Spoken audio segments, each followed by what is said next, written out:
Dear students, this is Praveen Kumar Agarwal from Management Department. Welcomes you in my today's lecture of Business Organization. In today's lecture, we will discuss upon the topic types of vertical combination in business. जैसा कि previous lecture में हमने discuss किया था about the second type of business combination and that was the vertical combination, जिसमें हमने discuss किया था वर्टिकल कॉम्बिनेशन का मतलब होता है जब दो पर्टिकुलर ऐसी फर्म्स जिनकी प्रोडक्टिव एक्टिविटी डिफरेंट होती है एक दूसरे के साथ में अपने ऑपरेशंस को कंबाइन करती हैं तो हम इसको वर्टिकल कॉम्बिनेशन का नाम देते हैं।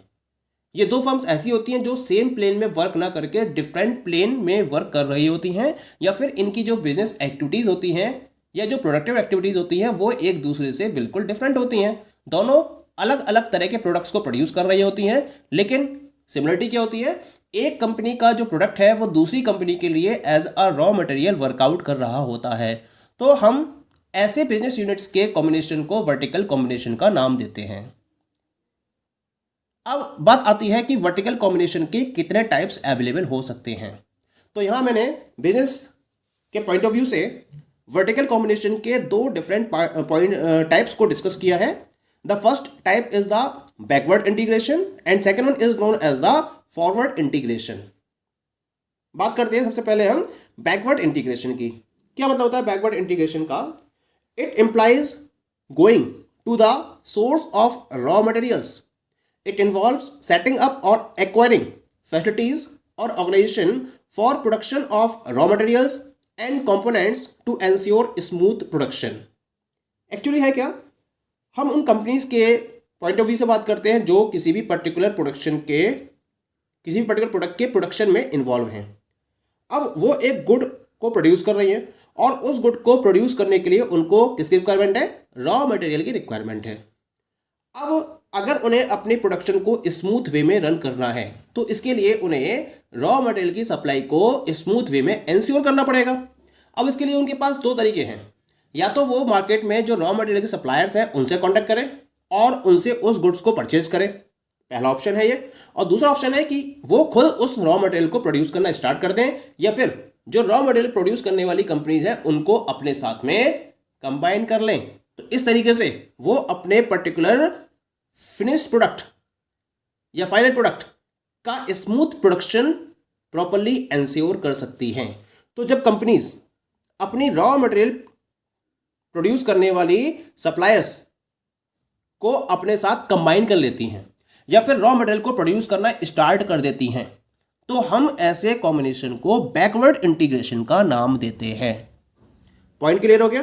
पॉइंट क्या है? एक कंपनी है जो प्रोडक्ट प्रोड्यूस कर रही है, उसको रॉ मटेरियल की रिक्वायरमेंट है अपने प्रोडक्ट को प्रोड्यूस करने के लिए, तो वो क्या कर रही है? उस रॉ मटेरियल प्रोड्यूसिंग यूनिट को अपने साथ कंबाइन कर लेती है। तो इसका मतलब वो मूव कर रही है किस तरफ? वो मूव कर रही है रॉ मटेरियल की तरफ, यानी कि वो बैक डायरेक्शन में मूव कर रही है। वो बैक डायरेक्शन में जाकर बिजनेस फर्म के साथ में कॉम्बिनेशन को सेट कर रही है। तो हम इस वर्टिकल कॉम्बिनेशन को बैकवर्ड वर्टिकल इंटीग्रेशन का नाम देते हैं। पॉइंट क्लियर हो गया? एग्जाम्पल लेके चलते हैं। जैसे निरमा की बात करें तो निरमा ने क्या कर रखा है? Nirma has setup a plant for manufacturing lab a basic raw material for producing detergents. Nirma एक डिटर्जेंट मैन्युफैक्चरिंग प्रोडक्ट को प्रोड्यूस करती है, एक डिटर्जेंट प्रोडक्ट को प्रोड्यूस करती है निरमा। तो उस डिटर्जेंट प्रोडक्ट को प्रोड्यूस करने के लिए उसने क्या करा? उसके पास पहले एक मैन्युफैक्चरिंग लैब अवेलेबल नहीं थी जिसमें वो रॉ मटेरियल को प्रोड्यूस कर सके, ये दूसरे सप्लायर्स पर डिपेंडेंट थी। तो इसने अपने प्रोडक्ट की क्वालिटी को इंश्योर करने के लिए क्या करा? एक मैन्युफैक्चरिंग लैब को एस्टेब्लिश किया और उसमें जो उसका बेसिक रॉ मटेरियल अवेलेबल होना चाहिए उसको उसने प्रिपेयर करना स्टार्ट कर दिया और उसके बेसिस पर उसने अपने प्रोडक्ट की क्वालिटी को इंश्योर किया और उसके साथ साथ उसकी स्मूथ अवेलेबिलिटी भी उसके पास इंश्योर हो गई, ये भी फायदा हुआ उसे। तो इसका मतलब जब उसने एक मैन्युफैक्चरिंग लैब को एस्टेब्लिश किया then it is moving towards the backward integration. तो ये बैकवर्ड इंटीग्रेशन के नाम से जाना जाएगा। क्लियर हो गया? एज एग्जांपल और दे रखा है इसके अंदर टिस्को। टिस्को क्या करता है? ये स्टील मैन्युफैक्चरिंग कंपनी है, Tata iron and steel corporation.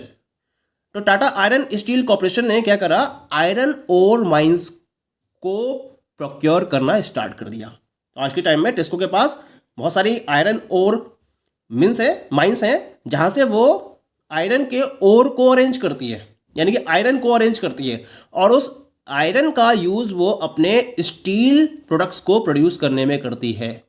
Steel की सीड्स डेवलप होती हैं टिस्को में, तो वो उस आयरन ओर के बेसिस पर डेवलप की जाती हैं। तो उन्होंने क्या करा, उन पर डिपेंडेंट रहने की बजाय उनको उसने परचेस करना स्टार्ट कर दिया और उनको अपने साथ कंबाइन कर लिया।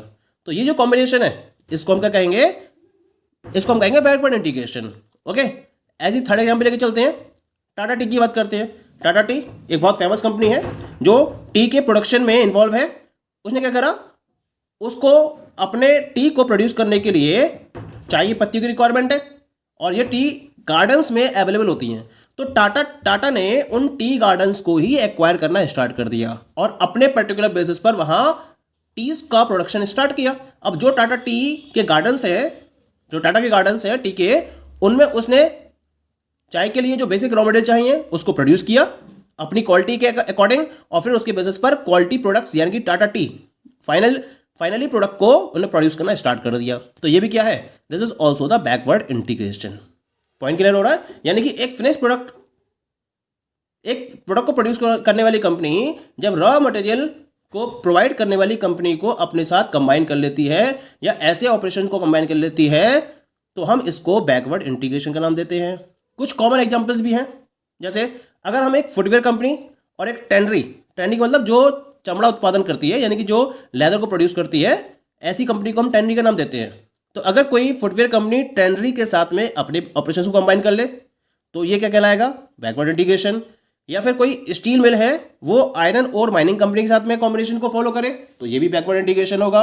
या फिर कोई टायर कंपनी है वो किसी रबड़ कंपनी के साथ में कॉम्बिनेशन को फॉलो करे तो ये भी बैकवर्ड इंटीग्रेशन के नाम से जाना जाएगा। तो पॉइंट क्लियर हो गया। तो बैकवर्ड का मतलब कंपनी मूव कर रही है किसी और रॉ मटेरियल की डायरेक्शन में मूव करती है, तो हम ऐसे इंटीग्रेशन को या ऐसे वर्टिकल कॉम्बिनेशन को बैकवर्ड वर्टिकल कॉम्बिनेशन का नाम देते हैं। Okay, the second type of vertical combination is the forward integration. Forward का मतलब क्या होता है, आगे की डायरेक्शन में मूव करना। यानी कि अगर कोई रॉ मटेरियल को प्रोड्यूस करने वाली कंपनी फर्दर प्रोडक्शन की प्रोसेस में इन्वॉल्व हो जाए और फर्दर प्रोडक्शन के बेसिस पर एक सेकंड कैटेगरी के प्रोडक्ट को प्रोड्यूस करने वाली कंपनी को अपने साथ कंबाइन कर ले, तो हम इसको क्या कहेंगे, फॉरवर्ड वर्टिकल इंटीग्रेशन का नाम देंगे। यानी कि फॉरवर्ड इंटीग्रेशन का मतलब होता है getting closer and closer and closer to the consumers. जैसे जैसे आप कंज्यूमर्स के और नजदीक आते चले जाते हो और उसके लिए आप डिफरेंट बिजनेस यूनिट्स को अपने साथ कंबाइन करते चले जाते हो, तो हम इस पर्टिकुलर वर्टिकल इंटीग्रेशन को फॉरवर्ड इंटीग्रेशन का नाम देते हैं। पॉइंट क्लियर हो गया। जैसे बैकवर्ड में क्या था, जो एक प्रोडक्ट को प्रोड्यूस करने वाली कंपनी थी वो क्या कर रही थी, उस पर्टिकुलर प्रोडक्ट के लिए जो रॉ मटेरियल की रिक्वायरमेंट थी उसको प्रोड्यूस करने वाली कंपनी को अपने साथ कंबाइन कर रही थी। यहां क्या केस बनेगा, यहां पर एक रॉ मटेरियल प्रोड्यूस करने वाली कंपनी फर्दर प्रोडक्ट को डेवलप करने वाली कंपनी के साथ में अपने ऑपरेशन को कंबाइन कर रही है, तो हम इसको क्या कहेंगे, फॉरवर्ड इंटीग्रेशन कहेंगे। जैसे एग्जांपल लेके चलते हैं, मान लीजिए एक टेनरी की बात करते हैं, यानी कि जो लेदर के प्रोडक्शन में इन्वॉल्व कंपनी है, वो क्या करे, वो अगर उस लेदर के हेल्प से बेल्ट को प्रोड्यूस करने वाली एक यूनिट को एस्टेब्लिश कर ले या शूज को प्रोड्यूस करने वाली एक यूनिट को एस्टेब्लिश कर ले, तो ये क्या केस बनेगा, ये बनेगा फॉरवर्ड इंटीग्रेशन का केस। क्योंकि वो अभी तक क्या कर रही थी, केवल लेदर को प्रोड्यूस कर रही थी वो टेनरी, अब उसने क्या करा, उस लेदर के बेसिस पर शूज को प्रोड्यूस करने वाली एक फैक्ट्री भी ओपन कर ली, या फिर एक शूज को प्रोड्यूस करने वाली फैक्ट्री को अपने साथ में क्या करा, उसने कंबाइन कर लिया और टोटल कंट्रोलिंग उसके हाथ में है, तो हम इस पर्टिकुलर इंटीग्रेशन को फॉरवर्ड इंटीग्रेशन का नाम देंगे। ऐसे ही अगर हम एक सप्लाई चेन की बात करें, तो सप्लाई चेन में सबसे पहले आते हैं सप्लायर्स, फिर आते हैं मैन्युफैक्चरर्स, फिर आते हैं distribution channels and warehouses, और फाइनली आते हैं कंज्यूमर्स। अब एक कंपनी की बात करते हैं जो प्रोडक्शन में इन्वॉल्व है और वो अपने प्रोडक्ट की डिस्ट्रीब्यूशन और प्रमोशन के पॉइंट ऑफ व्यू से अदर एजेंसीज पर डिपेंडेंट थी। अगर वो क्या करे, इन एजेंसीज को या इन डिस्ट्रीब्यूशन हाउसेस को एक्वायर करना स्टार्ट कर दे या इनको अपने साथ कंबाइन करना स्टार्ट कर दे या खुद की वो डिस्ट्रीब्यूशन फैसिलिटीज ओपन करना स्टार्ट कर दे, तो ये क्या कहलाएगा, ये फॉरवर्ड इंटीग्रेशन कहलाएगा। ऐसे ही अगर हम एक मैन्युफैक्चरर की बात करते हैं, उसने क्या करा, उसने खुद के रिटेल आउटलेट्स ओपन करने शुरू कर दिए। पहले वो क्या करता था, वो कन्वेंशनल चैनल्स का यूज़ करता था, यानी कि होलसेलर्स, सेमी होलसेलर्स, रिटेलर्स, और इनके थ्रू अपने प्रोडक्ट्स को मार्केट में सेल करता था, और यहाँ वो एक पर्टिकुलर कमीशन को भी फॉलो करता था। लेकिन अब उसने क्या करा, उसने अपने खुद के रिटेल आउटलेट्स ओपन किए, एक्सक्लूसिव शोरूम्स को ओपन किया, डिपोट्स को ओपन किया, और वहाँ गुड्स की अवेलेबिलिटी कराई, और इसके थ्रू कंज्यूमर्स को डायरेक्टली उसने गुड्स को सेल करना स्टार्ट कर दिया। तो ये एक फॉरवर्ड इंटीग्रेशन का एग्जाम्पल बन जाता है।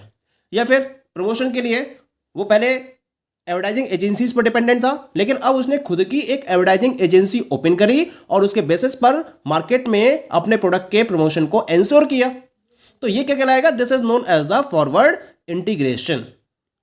अगर हम एक कॉमन वे में बात करें, a company can opt forward integration to gain a competitive edge over their competitors, और अपनी कॉस्ट को रिड्यूस करने के लिए भी कंपनी ऐसा करती है। यानी कि जब कंपनी स्मॉल लेवल पर ऑपरेशंस को परफॉर्म कर रही होती है, तो उसके लिए इस टाइप के इंटीग्रेशन को फॉलो कर पाना आसान नहीं होता है। लेकिन जब कंपनी के ऑपरेशंस लगातार बढ़ते चले जाते हैं, वो एक लार्ज स्केल पर आ जाती है, तब कंपनी क्या करती है, अपनी कॉस्ट को और कम करने के लिए इस टाइप के इंटीग्रेशन को फोकस करती है, और इसके साथ साथ कॉम्पिटिटर्स के ऊपर एक कॉम्पिटिटिव एज को भी गेन कर लेती है, क्योंकि कॉस्ट रिड्यूस करनी है। तो उसके लिए वो फॉरवर्ड इंटीग्रेशन के कॉन्सेप्ट को फोकस करती है। इसके साथ साथ ये जो फॉरवर्ड इंटीग्रेशन है, वो किसी भी कंपनी के ऑपरेशंस को एक्सपेंड करने के लिए, मार्केट में उसके ऑपरेशंस के एक्सपेंशन में ये फॉरवर्ड इंटीग्रेशन बहुत हेल्पफुल होता है, और डिमांड को कंट्रोल करने में भी ये एक बहुत इंपॉर्टेंट रोल प्ले करता है। एक मैंने और एग्जांपल यहां पर डिस्कस किया है, जैसे मान लीजिए इंटेल, जो एक प्रोसेसर मैन्युफैक्चरिंग यूनिट है, जो लैपटॉप्स के लिए प्रोसेसर्स डेवलप करती है, और मेनली ये डेल एक कंपनी है जो लैपटॉप्स को प्रोड्यूस करती है।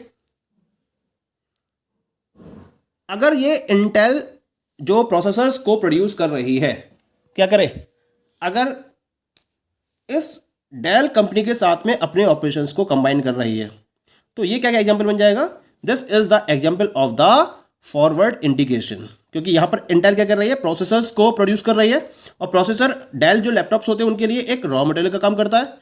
तो अगर ये raw material manufacturing company Dell, जो कि एक फिनिश प्रोडक्ट को डेवलप कर रही है, इसके साथ में अपने ऑपरेशंस को कंबाइन करती है, तो ये कहलाएगा फॉरवर्ड इंटीग्रेशन।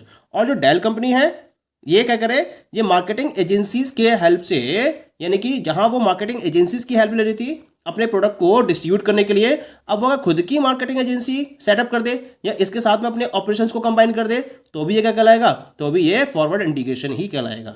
ठीक है। अगर इसका रिवर्स लेके चलते हैं, ये जो मार्केटिंग एजेंसी थी, ये अगर डेल को एक्वायर कर लेती है तो ये बैकवर्ड इंटीग्रेशन कहलाएगा। या फिर ये डेल कंपनी हो, अगर वो इंटेल कंपनी को एक्वायर कर लेती है तो भी ये क्या कहलाएगा, तो ये बैकवर्ड इंटीग्रेशन कहलाएगा। यानी कि बैक डायरेक्शन में मूव करना, तो ये बैकवर्ड इंटीग्रेशन हो गया सप्लाई चेन में। और सप्लाई चेन में अगर हम फॉरवर्ड वे में इंटीग्रेशन को फोकस करते हैं तो ये फॉरवर्ड इंटीग्रेशन के नाम से जाना जाता है। पॉइंट क्लियर हो रहा है? ठीक है।